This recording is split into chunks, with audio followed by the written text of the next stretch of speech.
Voilà, merci de ce petit mot d'introduction. Donc, un défi, 30 minutes, je vais essayer de le tenir. Sur un sujet, donc, en fait, que nous avons choisi ensemble avec Irène, parce qu'il illustre exactement ce qu'on vient de vous dire. Donc, ce que sont l'intérêt des patients, c'est une évidence, mais l'intérêt aussi que peuvent avoir les rhumatologues pour ce qu'on appelle les thérapies complémentaires, avec des définitions qui sont extrêmement variables et sur lesquelles on reviendra, si j'arrive à avancer. Voilà, je n'appuyais pas sur le bon bouton, donc ça, c'est les fameux conflits. Voilà, donc on va partir d'un constat qui est très simple, qui est le plaisir, le bonheur du rhumatologue que vous avez devant vous. J'ai connu la période des mains qui sont à gauche de la diapo, à droite pour vous, et c'est évident que pour nous, c'est un succès incroyable, et ça a été une véritable révolution de voir combien les stratégies thérapeutiques, d'une part, parce que les stratégies ont leur importance, c'est le rythme, l'ordre dans lequel on donne les médicaments, l'exigence de résultats qu'on se donne, c'est-à-dire corriger complètement qu'il n'y ait plus d'articulation gonflée, que le syndrome inflammatoire soit maîtrisé. Tout ça, ça a été une vraie révolution, même si ça vous paraît des évidences maintenant, et ça a conduit à ce que les mains ne se déforment plus ou vraiment rarement, et qu'il n'y ait plus les destructions articulaires que vous constatez sur ces clichés. Donc le rhumatologue est devenu un homme heureux. Qu'en est-il du patient? Et ça a été une véritable surprise, c'est de constater que quand bien même les scores d'activité clinique étaient à 0, que le malade était qualifié de en rémission, eh bien, vous voyez, les chiffres sont catastrophiques. À peu près 40% des gens continuent à se plaindre de douleurs chroniques, alors qu'ils ne sont plus tout à fait les mêmes, qui sont plus diffuses que ce qu'étaient les douleurs articulaires au départ. 40 à 50% des gens se plaignent de fatigue chronique et perdent complètement l'entrain et l'envie de faire des choses. 60-70% des gens donc, ont une fatigue chronique et des troubles du sommeil. Et puis, il y a à peu près, alors selon la façon dont on l'évalue, mais on peut dire que c'est à peu près un quart des gens, des polyarthrites authentiques, qui développent des symptômes qui sont ce qu'on appelle les symptômes de fibromyalgie, c'est-à-dire des états de mal-être permanent, de douleurs permanentes et de troubles du sommeil, de fatigue. Vous retrouvez toujours les mêmes termes qui sont très très liés, bien sûr, à ce qu'on appelle globalement la qualité de vie. Et donc nos traitements traitent l'inflammation, mais ne traitent pas la qualité de vie. Et ça a été une véritable surprise parce qu'on était persuadé qu'en fait, comme c'était avant qu'il y ait des gonflements articulaires et une CRP élevée, de la VS élevée, les gens étaient pas mal foutus, c'est forcément que le côté mal foutu, ça allait se corriger quand on allait corriger l'inflammation. Mais c'est pas si simple que ça. Alors, c'est ça qui est à l'origine, j'ai mis toute cette diapo, évidemment, on ne va pas la lire, c'est pour vous dire le nombre de papiers qui font état de cette discordance entre l'appréciation du résultat par les médecins et l'appréciation par les patients. Et en fait, ça a été assez bien étudié, assez bien détaillé. Et j'aime bien la partie droite de la diapositive. Grossièrement, quand vous savez, on demande globalement comment vous pensez, quel est l'état de votre maladie entre c'est comme si j'étais pas malade ou le pire que ce que j'imagine. Alors cette échelle visuelle globale, elle est posée aux patients, mais elle est posée aussi aux médecins. Et ensuite, dans ce travail, on a dit aux médecins et aux patients, oui, mais alors, quand tu me dis global, ça veut dire quoi? Quelle part tu accordes au résultat de la prise de sang? Quelle part tu accordes à la mobilité articulaire? Quelle part tu accordes à la fatigue, etc. Et là, vous voyez que dans 60% des cas, 60% de l'échelle visuelle analogique globale, c'est le gonflement articulaire pour le rhumatologue. Dans 75% des cas, c'est la douleur pour le malade. Alors évidemment, ça ne vous étonne pas. Vous, ça ne vous étonne pas. Mais quand on regarde ça, ça veut dire qu'en fait, on ne parle pas le même langage. Et quand on ne parle pas le même langage, c'est pas bien commode pour se comprendre. Voilà. Et alors, la partie gauche de la diapo, c'est plus compliqué, mais grossièrement, c'est l'ensemble des termes qui sont considérés comme majeurs pour le patient, où vous retrouvez effectivement la fatigue, l'entrain, l'envie de faire les choses, et ce qui est évidemment pas du tout coté par les rhumatologues. Donc les rhumatologues ne se comprennent pas, et c'est essentiellement, vous voyez, pour le rhumatologue, le gonflement articulaire, la CRP, pour le malade, c'est la douleur, la fatigue et le bien-être. Alors, la catastrophe, c'est ça. Je vous jure que ça a été publié dans une très belle revue de rhumatologie. C'est, puisqu'il y a une discordance, en fait, nous, les critères durs, c'est quand même plus commode, et il n'y a qu'à plus demander l'avis du malade. Alors là, ça ne va pas du tout. Je vous ai dit que j'avais une grand-mère aveyronnaise. Les Aveyronnais, qu'est-ce qu'ils font? Ils sont bistrots à Paris. Et donc j'avais tout un... Mon oncle avait l'habitude de dire, tant qu'on est en République, c'est le client qui est roi. Donc si c'est vous les rois, bah évidemment, il faut qu'on continue à demander votre avis. Alors, vraiment, ce que j'ai essayé, c'est de vous montrer, de vous aller très vite, pourquoi on arrive aux solutions qui sont non médicamenteuses. En fait, la dérive de la médecine actuelle, c'est une dérive technique. C'est fantastique. On a des examens dont on n'aurait pas osé rêver il y a 30 ans, les IRM, les machins, les TEP scans, c'est formidable. On attend 3 mois les rendez-vous, mais ça c'est autre chose. Voilà. Mais on a des examens biologiques extrêmement performants qui permettent de caractériser les maladies. Et en fait, on donne de plus en plus de poids à la science dure. Okay, et qui n'est pas forcément ce que vous attendez. Et donc, si vous voulez, on va prendre l'exemple, par exemple, de la cancérologie, qui est une discipline qui est en train de connaître une transformation majeure, mais avec une dérive technique outrancière, qui fait qu'un malade, en fait, il est géré par 12 spécialistes différents, entre le chirurgien, l'oncologue, le biologiste moléculaire, celui qui va s'occuper des rayons, celui qui va s'occuper des médicaments et des effets secondaires. Et c'est catastrophique, parce que le malade n'a plus un interlocuteur avec lequel discuter. Il reste avec son médecin traitant qui ne connaît rien au traitement, qui n'est pas plus avancé que le malade voilà. Et puis autrement, tout se passe par mail avec des réunions de concertation pluridisciplinaires, avec plus personne n'examine les malades. Et en fait, vous avez en face les médecines alternatives, ou dites alternatives, ou manuelles, où vous retrouvez quelqu'un qui essaye de personnaliser les choses, qui vous pose tout un tas de questions personnelles, qui vous palpe, qui vous touche, Et lequel des deux est le plus agréable ? Ne me faites pas de peine, hein, je suis quand même venu de la société française. Voilà, donc c'est ça, cette nébuleuse de choses qui vont... Ça, c'est une photo que j'ai prise à Montpellier, c'est incroyable. On parle de pénurie de médecins, mais en fait, il n'y a pas que les malades qui vont chez les thérapies alternatives. Il y a plein de médecins qui ne se retrouvent pas dans la médecine technique et qui s'en vont aussi. Voilà. Là, sur tout ça, vous n'avez pas une plaque d'un médecin standard. Alors... En fait, il y a plusieurs façons de poser la question des médecines dites alternatives ou complémentaires. C'est est-ce que vous y croyez? Mais je m'en fous. La croyance n'a rien à faire là-dedans. Tant qu'on restera sur de la croyance, il n'y aura jamais de prise en charge, il n'y aura jamais de reconnaissance. Et donc, il faut se départir de ça. Et c'est ça que je voulais vous dire cet après-midi. Donc, en fait, la seule question qui vaut, c'est la question de droite. Cette thérapeutique a-t-elle été correctement évaluée? Dans quelle situation et réalisée par qui?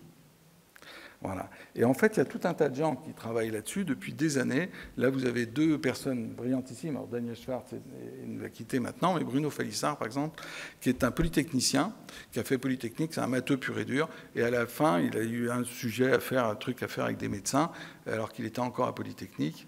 Et il a découvert la médecine. C'est putain, j'ai pas fait les études que je voulais. Moi, non, je vais refaire médecine. Donc, il a abandonné Polytechnique et il a fait médecine. Et alors, quand on est matheux et ingénieur Polytechnique, qu'est-ce qu'il a choisi comme spécialité? Pédopsychiatrie. Le truc le plus diamétralement opposé. Et en fait, c'est lui qui a introduit tout ce procédé mathématique d'évaluation de ce qu'est, vous voyez sur le bouquin de droite, comment mesurer la subjectivité. Et c'est complètement essentiel pour aller mesurer. Vous avez une échelle de qualité de vie, c'est pas si facile que ça à définir. Une échelle de bien-être, c'est pas facile. Voilà. Et il y a des façons de le faire, voilà, alors qui sont faites maintenant par des sociétés savantes. Vous avez celle-là en particulier, NPIS, qui a plaidé pour vous la semaine dernière. On y était vendredi dernier au Sénat dans une commission donc, des affaires sociales pour faire reconnaître par l'État des conditions d'évaluation de ces thérapeutiques non médicamenteuses, des interventions non médicamenteuses, de telle façon à ce qu'on évite le charlatanisme d'un côté et surtout qu'on permette d'obtenir une reconnaissance et donc une prise en charge au moins partielle de ces stratégies. Alors, est-ce qu'on peut objectiver le bénéfice? Je vais vous montrer un certain nombre d'études. On va les passer vite parce que c'est juste pour vous montrer que ça existe déjà, en fait. Est-ce qu'on peut objectiver l'impact de l'activité physique? Vous avez ici, on a pris un certain nombre de polyarthrites, vous voyez une centaine de participants, et on les a divisés en 3 groupes. Un groupe où on leur donne des conseils, on fait de l'éducation thérapeutique, c'est le bleu. Un groupe en vert où on va leur donner un podomètre, mais on ne leur donne pas d'objectif. Et en rouge, on leur donne un podomètre ou leur smartphone, et on leur donne un objectif. Tu feras 6 000 pas le premier jour, 7 000, etc. Et vous regardez les résultats sur la fatigue à l'extrême droite, le nombre de pas qu'on est capable de faire, etc. Ben, vous voyez très bien que quand on quantifie les choses, immédiatement, le malade se pousse à faire l'exercice qui lui permet finalement, au bout d'un mois, d'acquérir de nouvelles compétences et de nouvelles possibilités. Et que ça a non seulement un impact sur la capacité physique, c'est-à-dire le nombre de pas qu'il est capable de faire, mais ce qui est incroyable, c'est que plus vous faites d'efforts, moins vous êtes fatigué. Et ça, c'est une constante, toutes les études le montrent.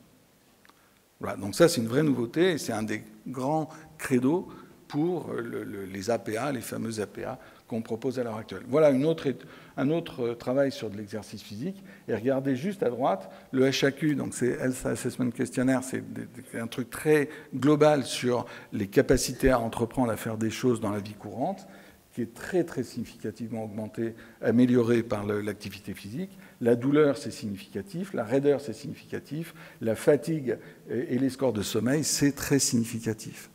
Donc l'activité physique, on est capable à l'heure actuelle de dire qu'une activité physique bien codifiée et adaptée ici sur le HAQ, donc adaptée aux capacités initiales du malade, c'est bénéfique sur tout un tas de paramètres comme ceci. Okay, et c'est quand même mieux que de prendre un Stilnox. J'avais promis de ne pas donner le nom de médicament, mais ça ne fait rien. Alors ici, méta-analyse, donc c'est une méta-analyse, et on fait toute la somme des données déjà disponibles dans la littérature pour, ici, la spondylarthrite, et vous voyez que globalement, c'est les losanges noirs qu'il faut regarder, ils vont tous significativement du côté de l'amélioration pour la douleur, la raideur, la fatigue, tous ces paramètres, et donc ce n'est pas lié à la polyarthrite rhumatoïde, ça se retrouve aussi dans d'autres rhumatismes inflammatoires. Est-ce qu'on peut objectiver le bénéfice du yoga ? Il n'y a pas très longtemps, je savais tout juste ce que c'était le yoga. Alors, en fait, il y a des yogas. Mais pourquoi on peut imaginer que le yoga, ça fait quelque chose ? En fait, le cerveau d'un homme ou d'une femme, ça ne change rien, contrairement à une idée répandue chez les hommes. Un cerveau humain est capable de gérer 5 ou 6 informations à la fois, pas plus. Okay ?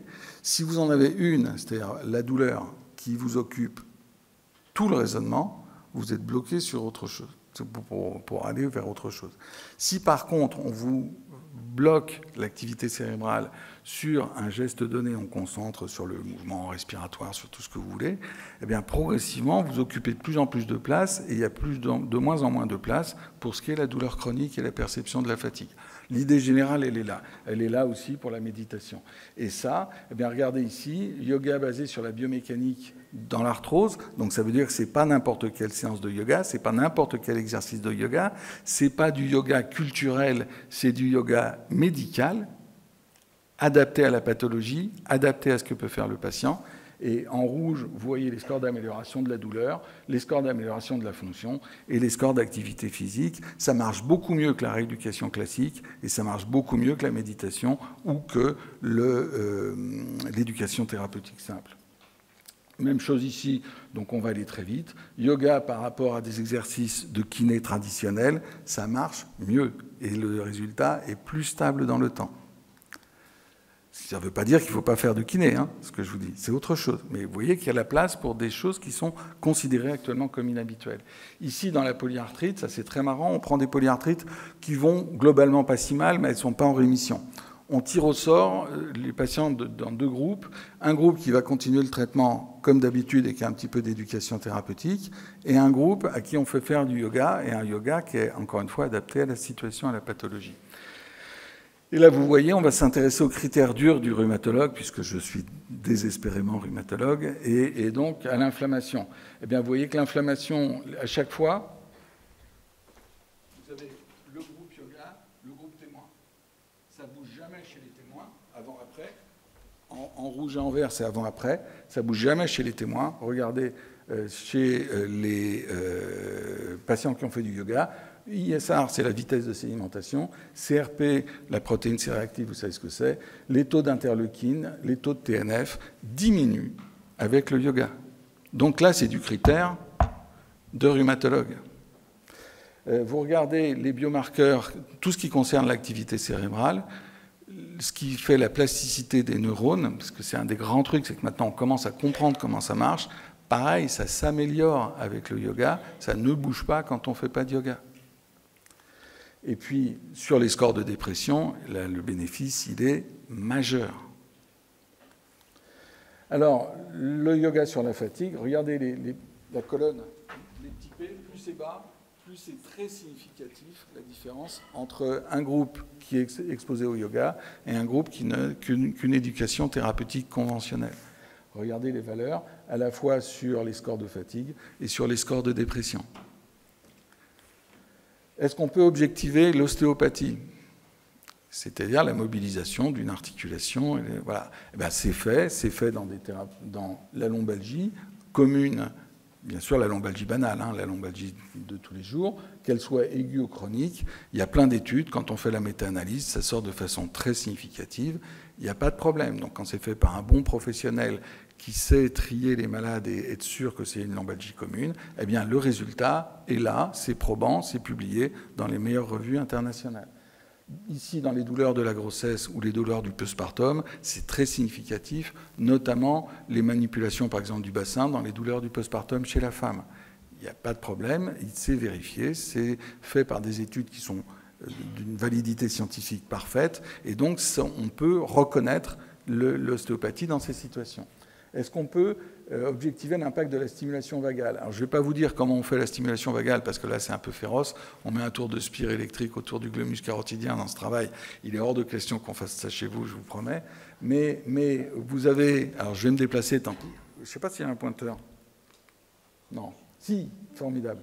Regardez, ici, on prend les malades, on les observe, on fait de la stimulation vagale pendant quelques temps, un trou, puis on refait de la stimulation vagale. Regardez... Ici, c'est les scores de DAS28, le score d'activité globale de la polyarthrite. Il ne bouge pas au début. Il s'améliore de façon très spectaculaire pendant la stimulation vagale. Quand on arrête la stimulation vagale, ça repart. Quand on la reprend, ça revient. Donc, c'est de la démonstration très formelle. Et là aussi, ça fait bouger des paramètres qui sont des critères durs. Je ne les ai pas gardés là. Si, les taux d'interleukine 6 qui s'améliorent, donc la cytokine qui est la plus liée à l'inflammation. Est-ce qu'on peut objectiver l'empathie? Alors là, cette étude, je l'adore. C'est publié dans les plus grandes revues internationales. Et vous allez voir, mais je décline toute responsabilité quant au protocole. Je ne suis pas l'auteur du protocole parce que je vais avoir de gros yeux noirs dans pas longtemps. On prend des couples, hommes-femmes, hein, traditionnels. On va être vieux jeu. Voilà. Et donc, il y a d'un côté un homme et de l'autre côté une femme. Et on va faire mal à la femme. Et on va demander à l'homme d'avoir un comportement... Ben oui, c'est marqué partout, c'est le destin de la femme, la douleur. Non, c'est pas ça qu'il faut dire. Quand il n'y a pas ma femme, je m'autorise ce type de plaisanterie, mais pas autrement. Et donc, je vous jure que c'est comme ça, c'est pas moi qui ai fait le protocole, je l'ai dit. Donc la femme, elle est assise là, elle a un casque pour lui enregistrer l'activité cérébrale, l'homme, il est là, et puis, voilà. Alors, il y a 3 conditions. Il y a une condition où le couple... Et ils sont bien à côté l'un de l'autre, mais ils sont séparés par un paravent. Un couple où il n'y a pas de paravent, ils peuvent se regarder, mais ils ne peuvent pas se toucher. Et un couple où l'homme prend la main de la femme. Et sur l'autre main, on lui applique des trucs de plus en plus chauds pour déclencher une douleur. Okay ? Et on regarde quel est le degré de synchronisation des ondes cérébrales, parce que par exemple, ici, encore qu'il y a des gens qui dorment, mais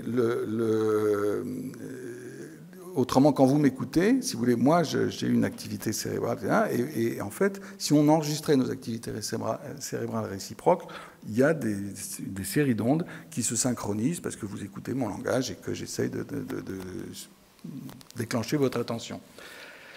Et donc, je ne vais pas vous surprendre en disant que quand il y a un paravent, l'activité de synchronisation, elle est très faible. Quand il n'y a pas de paravent, la synchronisation s'améliore, mais elle est très au-dessus quand on se touche. Okay ? Et là, uniquement chez les couples qui se tiennent la main, on voit 2 choses incroyables apparaître. Le seuil de la douleur est augmenté chez la femme, c'est-à-dire qu'elle sent qu'il faut appliquer quelque chose de plus douloureux pour déclencher de la douleur. Ça diminue donc la perception douloureuse chez la femme et vous augmentez les ondes cérébrales dans les zones du cerveau, l'aire cingulaire antérieure, l'insula, qui correspondent à l'émotion et à l'empathie chez l'homme. Donc on a maintenant, avec ces travaux neurophysiologiques, des démonstrations en béton de ce qu'est l'empathie. C'est incroyable, hein? Voilà. Et donc la téléconsultation là-dedans, de la merde. Voilà. C'est-à-dire qu'il faut avoir quelqu'un en face de soi, il faut croiser le regard, il faut éviter les médecins qui sont derrière un écran d'ordinateur. Voilà, il faut que l'écran soit latéral. S'il est devant lui, c'est pour s'isoler du malade, changer de médecin, etc. Et le médecin qui palpe, qui prend l'attention, voilà, c'est aussi, on touche, on partage des choses. Alors en fait, on va finir avec ce genre de diapositive. Voilà, les rhumatologues étaient habitués, ils voyaient des articulations douloureuses et gonflées, et donc il y avait un handicap visible. Ce handicap visible, c'est le gonflement, la raideur, les déformations, la fonte musculaire, tout ce qu'on peut quantifier facilement.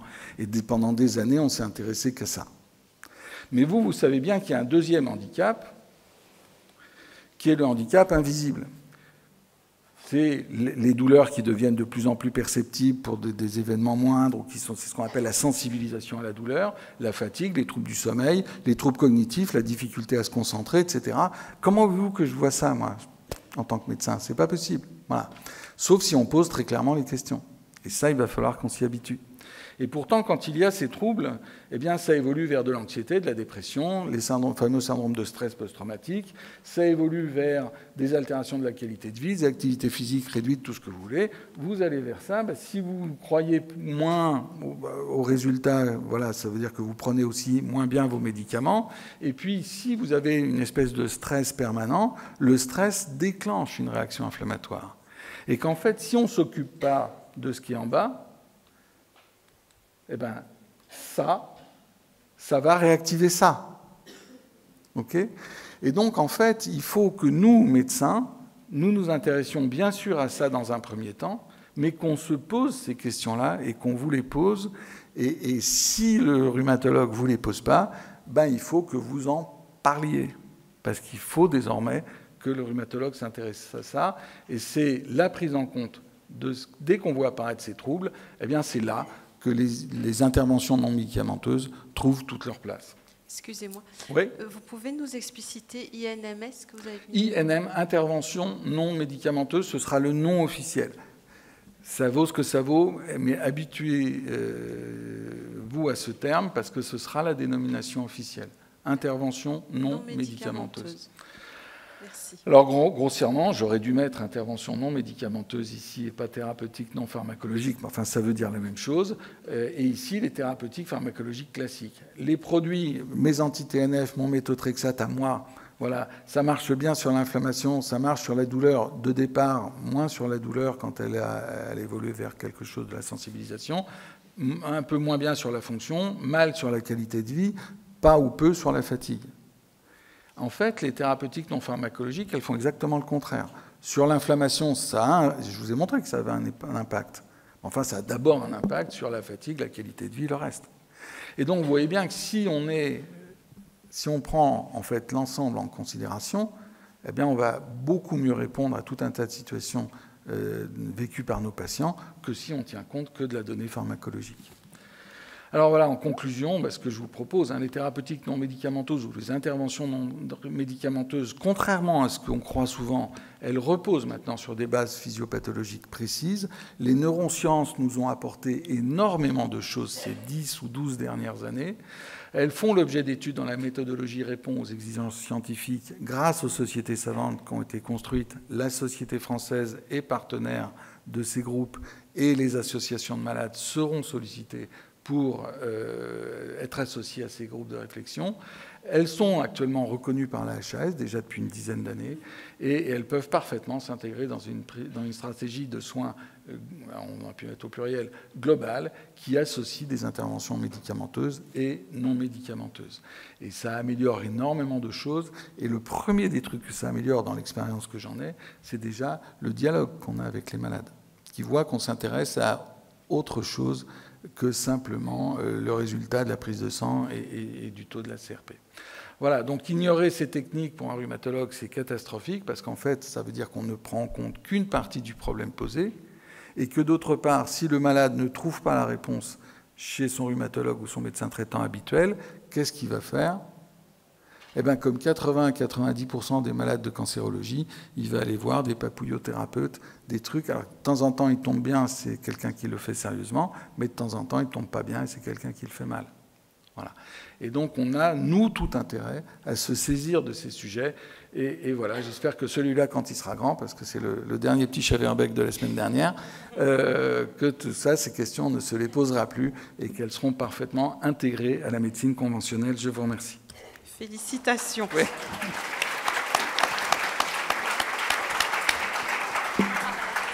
Merci, professeur.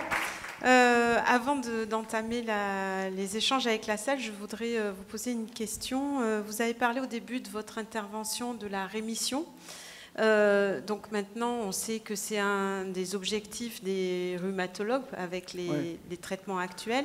Est-ce que cette rémission, elle est évaluée sur justement des critères biomédicaux ou bien sur des critères de qualité de vie ou sur l'ensemble ?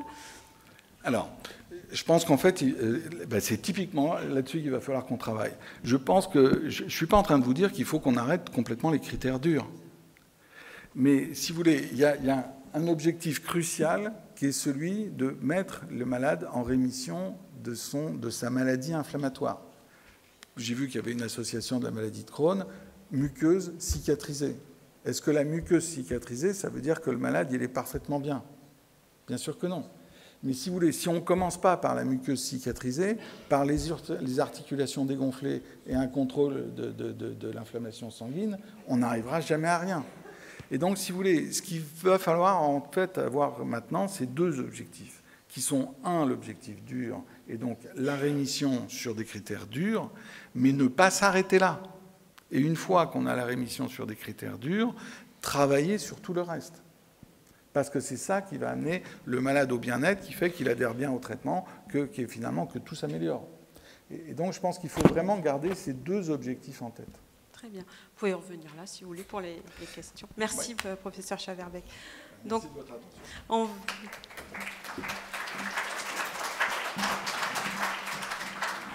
Voilà, donc on a une quinzaine de minutes pendant lesquelles le professeur Chaverbeck va répondre à vos questions. D'accord. Bonjour. Oui. Bonjour. Je voulais vous poser une question. Je suis pas là. Oui, oui, d'accord. Le micro est là-bas. Allez. Oui, donc je voulais vous poser une question. Depuis qu'on m'a diagnostiqué la polyarthrite rhumatoïde, on me parle de douleurs, on me parle de plein de choses, mais à aucun moment on m'a parlé comme quoi les douleurs seraient réveillées, notamment par les changements de température. Et comment vivre avec ça, quoi. C'est... Oui. Alors, si vous voulez, je pense que en fait, c'est exactement ce que j'ai essayé de dire en finissant. C'est-à-dire qu'il y a une première étape à franchir qui est vous amener à un niveau les douleurs qu'on déclenche à la pression des articulations, les douleurs liées au gonflement articulaire, les douleurs liées à la mobilisation de l'articulation. Ça, c'est le critère dur. Et le rhumatologue, il doit d'abord vraiment régler ce problème. Il y a une deuxième question qui est « mais moi, je sens de l'inconfort dans telle ou telle situation et on m'en parle jamais et on n'en tient pas compte ». C'est ça que vous me dites. Mais ça, c'est justement, je pense que c'est l'étape. Alors, est-ce qu'il faut qu'elle soit après ou est-ce qu'il faut que tout ça soit associé ? C'est ça, je vais vous laisser l'apprécier. Mais si vous voulez, on doit d'abord répondre aux critères durs. Ça, c'est une impérieuse nécessité parce que sinon, on se retrouvera dans la situation de ce qu'était la polyarthrite il y a 30 ans. Et donc, votre rhumatologue a, dans un premier temps, raison. Où il a tort, c'est peut-être de ne pas vous écouter ensuite, vous plaindre d'autres choses. Et c'est justement là qu'il va falloir introduire toutes ces stratégies non médicamenteuses qui améliorent énormément le confort à l'utilisation des articulations, le confort de l'existence, etc. Mais c'est vraiment... Oui, il faut surtout ne pas opposer les deux stratégies. typiquement, les deux interventions sont complémentaires l'une de l'autre. Merci, professeur. Une autre question? Excusez-moi, j'ai deux questions. La première, puisque la thématique, c'est les thérapies complémentaires en rhumato, qu'est-ce que vous pouvez nous dire sur les TENS, déjà d'une part? Et d'autre part, en parlant de thérapie complémentaire, j'aimerais savoir s'il y a des personnes qui ont des explications sur la fermeture d'un centre pluridisciplinaire qui a été ouvert à Paris et qui, je pense, allait dans le bon sens en parlant de thérapie complémentaire. Là, je parle du CESOA, qui a été créé par si j'ai bien compris, qui a été impulsé par un médecin de Cochin, et qui a été financé par l'ANS pendant 3 ans et qui malheureusement a fermé ses portes en juin 2021. Bien que j'ai fait des recherches sur Internet, je n'ai jamais pu savoir pourquoi ce centre, qui était dans le 15e arrondissement, installé dans les locaux de la MGEN, a été fermé au bout de 3 ans d'existence. Je suppose que c'est pour des raisons financières, mais je ne fais que supposer. Voilà, merci pour vos deux questions, madame. D'abord, on va définir ce que sont les TENS. Alors je vais aller demander de préciser si c'était TENS ou TMS, parce que j'avais un doute sur la perception. C'est TENS, ce que vous dites. TENS. Le voilà. TENS, c'est ça. Le TENS, voilà. Alors, en fait, si vous voulez, vous avez vu que en fait, les cellules nerveuses, elles jouent de façon chimique à l'intérieur d'une cellule, et ensuite, pour passer un message, transmettre un message d'une cellule à l'autre, il y a un double système, un peu chimique, mais beaucoup électrique. Et c'est la conduction électrique qui fait que si vous tapez le pied, il faut même pas 1 millième de seconde pour que l'information monte au cerveau. Et donc, ces champs électriques, ils agissent pour conduire l'influx nerveux, mais ils agissent aussi pour coordonner, par exemple, plusieurs activités cérébrales. Quand on veut parler, on utilise des zones du cerveau qui sont extraordinairement distantes l'une de l'autre, entre ce qui relève de l'énoncé de quelque chose d'intelligible et ce qui va commander la parole, la vocalisation en elle-même, si vous voulez. Et puis la réflexion, c'est encore un peu plus loin. Et tout ça, ça se coordonne par une activité électrique qu'on commence vraiment bien à décrypter. Alors, dans la douleur, on connaît ces messages et c'est la propagation des flux d'ondes qui permettent de véhiculer un flux douloureux. Et donc, en fait, on fait une espèce de truc qui contrarie la propagation du signal. Et c'est pour ça qu'on teste, probablement, chez vous l'avez observé, on teste plusieurs gammes de fréquences parce que ça peut être sensiblement différent d'un patient à un autre. Et puis surtout, il y a un moment où on s'habitue à la valeur, au réglage des TENS, et où il faut changer pour piéger le système nerveux. Voilà. Mais c'est quelque chose qu'on... Par un rhumato ou un médecin de la douleur, ou nous on a des infirmières qui sont très, très formées là-dedans, c'est quelque chose qu'on utilise quasi constamment, si vous voulez.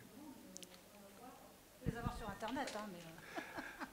Oui, mais ça, vous pouvez acheter un appareil électrique, ça je ne discute pas. Mais après, si vous voulez, il y a tout l'adaptation et le réglage qui demandent quand même une certaine connaissance et une certaine formation. Moi, par exemple, je suis complètement incapable de faire ça. J'ai 3 infirmières dans le service qui sont vraiment très professionnelles là-dedans. Et alors, c'est des contrats de location pour le matériel pendant les 3 premiers mois, jusqu'à ce qu'on sache si ça marche bien et si le malade veut continuer. Et ensuite, c'est pris en charge en grande partie par l'assurance maladie. Pour la deuxième question, nous, à l'Alférique, nous n'avons pas de réponse. Pas d'information non plus. Une autre question ? Alors, on va vous amener un micro, madame. Al Fund del Prat, là-bas, voilà. Non, mais... Bah, allez-y en attendant, alors.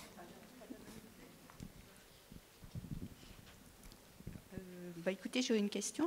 Vous avez parlé du yoga santé. Et je suis prof de yoga formée sur yoga santé. Et j'aimerais savoir comment on peut mettre en relation les patients et ces professeurs de yoga, parce que vous savez que dans le métier du yoga, on n'a pas de reconnaissance particulière. On peut être à la fois formé ou pas formé, se déclarer prof de yoga de la même façon. Oui, tout à fait. Mais à la limite, si vous voulez, là vous me posez la question pour le yoga, mais ça pourrait être quasiment la même chose pour la kinésithérapie d'une certaine façon, alors que c'est parfaitement reconnu. C'est la même chose pour l'ostéopathie. C'est la même chose en fait pour plein de disciplines. Et si vous voulez, c'est pour ça que j'ai insisté sur le fait que, vous voyez, la méditation, par exemple, il se trouve que je connais très bien personnellement Mathieu Ricard. C'est un méditant phénoménal. Mais c'est un méditant culturel. Il est parti en 1968 à Katmandou faire Hare Krishna et avec une jupe à fleurs. Enfin voilà, c'est des choix de vie. Et c'est un méditant, c'est un type absolument fabuleux, prodigieusement intelligent, mais c'est de la méditation culturelle. La méditation qu'on utilisera dans la polyarthrite, c'est des séances qui durent tant de fois dans la semaine, et adapté et personnalisé, si on peut, au patient, à ce qu'il ressent, à ce qu'il est capable de fournir comme effort de concentration. Et donc, il va falloir à la fois, si vous voulez, labelliser des protocoles, évaluer correctement, et labelliser les professionnels qui sont capables de reproduire ces protocoles. Donc, il y a un vrai travail à fournir. Pour ces organismes, là, le NPIS, la Non-Pharmacological International Society, c'est du patois bordelais, comme chacun l'a remarqué. C'est un vrai boulot. C'est du boulot pour 10 ou 12 ans. Là. Donc il y a de l'avenir on espère, dans cette reconnaissance des personnes compétentes et dans ce qu'elles peuvent apporter et dans la manière dont on pourra faire se connecter les personnes qui pourront en bénéficier. Exactement. Avec elles. Une autre question, il y avait la dame qui était là, Françoise. Merci. Si, mais si vous voulez, on n'a pas accès à des choses parfaitement évaluées et des professionnels reconnus, si vous voulez. Mais ça ne veut pas dire qu'on n'y a pas accès. Moi, si vous voulez, dans mon service, ça fait quelque temps, puis je ne vais pas tout le temps en parler de moi. C'est vrai, il y a Saint-Antoine, c'est vrai dans des tas d'autres endroits, à Cochin aussi. Alors, ça ne va pas être exactement la même stratégie. Mais ça fait un moment que les rhumatologues butent sur ce que je vous ai expliqué et se tournent vers ce type de stratégie. Oui, en fait, je joins la dame. En fait, je voulais parler de yoga. C'est vrai que nous, pour le kinésithérapeute, on a des ordonnances. Et bon, on est remboursé à 100% et tout. Le yoga, c'est vrai, c'est différent. On n'est pas... Bon, je rejoins la dame, en fait. Et je voulais... peut-être vous avez déjà répondu, alors du coup. Et je voulais savoir, en fait, vous parlez que de polyarthrite et pas de spondylarthrite. C'est là... J'avais une diapo sur la spondylarthrite, et en fait j'ai parlé de polyarthrite parce qu'on avait un temps quand même qui était contraint, puis j'ai été regardé férocement, et donc je me suis méfié de ne pas me faire mettre à la porte. Et non, mais si vous voulez, la polyarthrite, c'est la maladie emblématique, et voilà, donc j'ai parlé essentiellement de polyarthrite, j'ai quand même un peu parlé aussi de mal au dos, mais dans la spondylarthrite, il y a exactement la même chose qui sont démontrées. Et dans la spondylarthrite, c'est peut-être encore, par certains aspects, plus important, parce que l'atteinte rachidienne finalement n'est pas si sensible que ça à toutes les thérapeutiques que l'on utilise. Et donc, il y a encore un bénéfice peut-être encore plus important à attendre. Merci. Françoise, il y a des questions au fond, là, depuis tout à l'heure. Là-bas. Oui, là, il est moins le quart.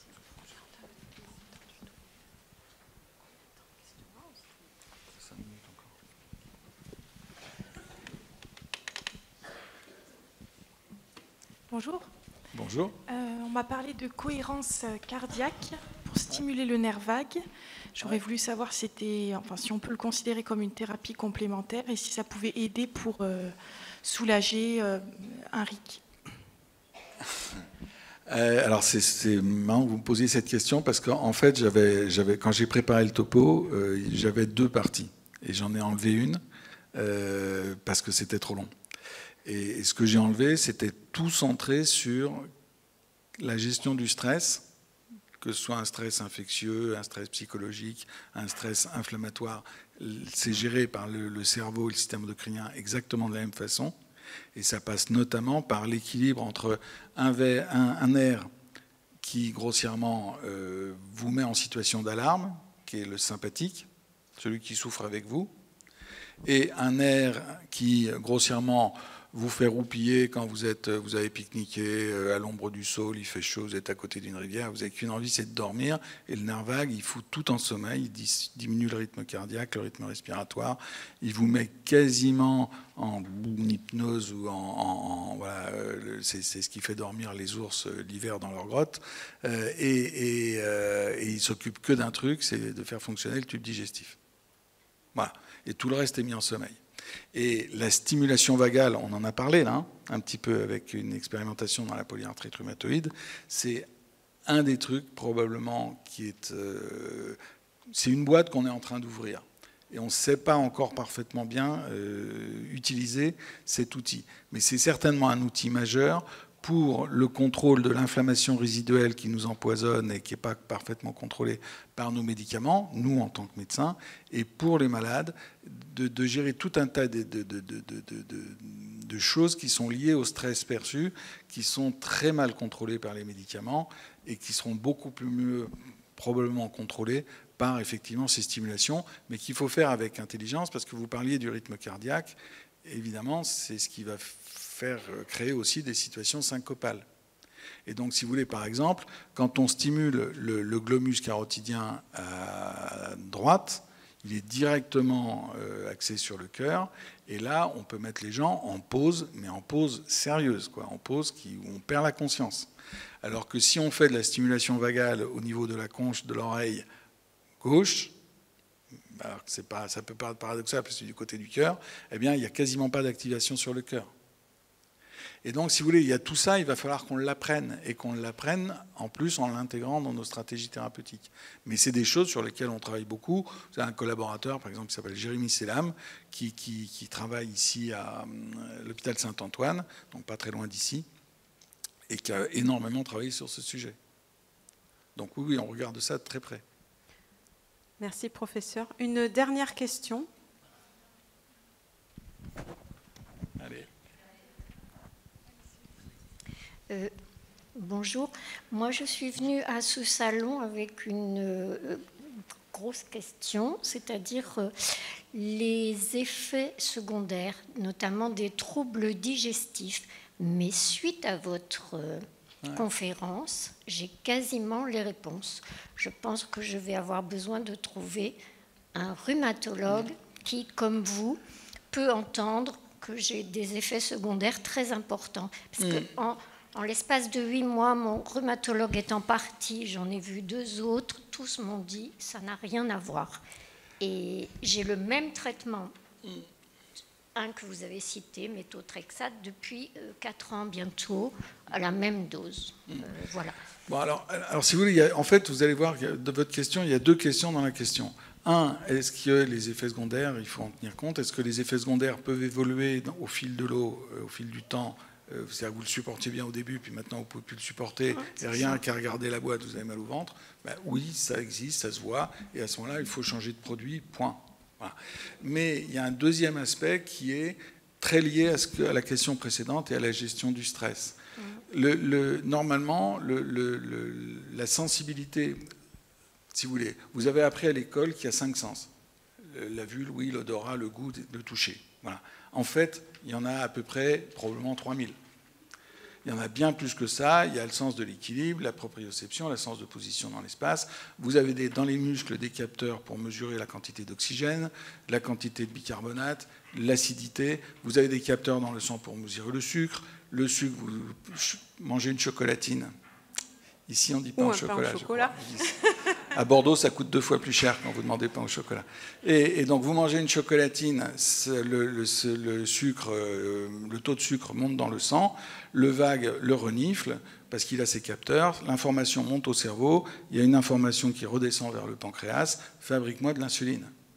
Ça, vous ne le savez pas, vous ne vous en rendez pas compte. Voilà.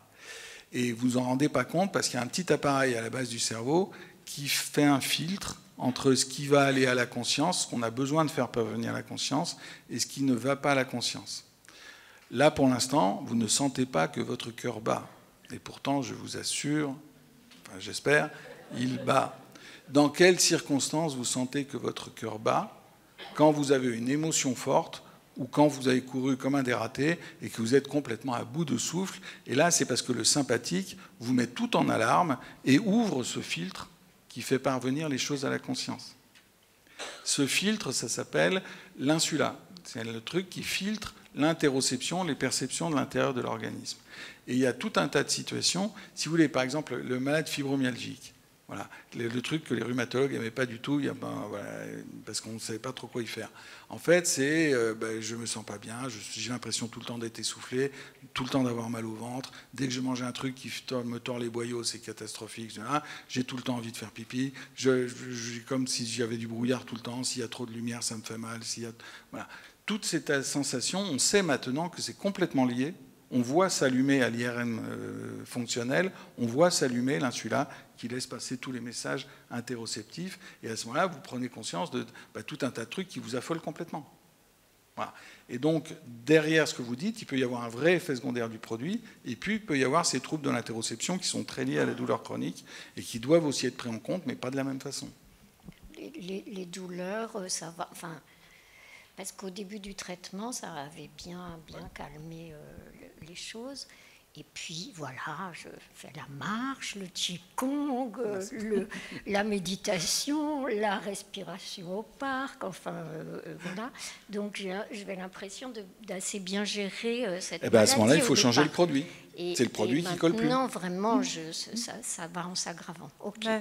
Merci. Écoutez, voilà. merci à vous. Merci de votre attention. Je vais être obligé de vous quitter parce que j'ai un transport. Merci beaucoup, professeur, parce que vous avez abordé de manière experte un domaine qui était, il y a quelques années, presque un sujet tabou. Les patients n'osaient pas parler de ces interventions non médicamenteuses à leur médecin. Et maintenant, en fait, avec des interventions comme la vôtre, c'est très important parce qu'on se sentira un peu décomplexé par rapport à ça, tout en étant vigilant par rapport aux charlatans, parce que voilà. Il y en a aussi. Ces interventions, on les fait beaucoup en rhumatologie, et vos rhumatologues ont entendu parler de tout ça. Ce n'est pas possible autrement. Voilà.